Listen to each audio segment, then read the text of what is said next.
यस्तो नराम्रो र दुःख लाग्दो हिस्ट्री जुन हजुरलाई स्कुल कलेजमा पढाइएन तर मैले पढाउँछु।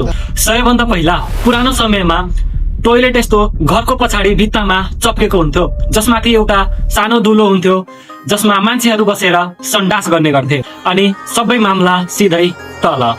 एक दिन नवाब गडफेरी इभले माथि बसेर आफ्नो ट्याङ्की खाली गरिरहेका थिए अनि त्यही बेला उनको दुश्मन एउटा भाला लिएर आयो अनि भित्तामा चढेर त्यो टोइलेटको होलबाट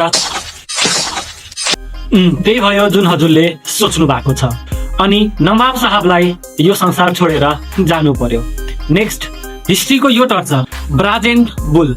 यो नर्मल्ली फलामले बनेको एउटा बुल हुन्थ्यो जसमा मान्छेलाई राखेर त्यसको तल आगो लगाइदिने गर्थे अनि मान्छे चिच्चाउँदा खतम। हजुरलाई यसको बारेमा थाहा नै होला, तर पर्सनल्ली मलाई मन पर्ने कुरा यो बुल जसले बनाएको थियो राजाले त्यसलाई नै सुरुमा यसमा हालेर यसको तल आगो जलाएर यसलाई टेस्ट गरेका थिए, जुन मलाई एकदमै मन पर्छ।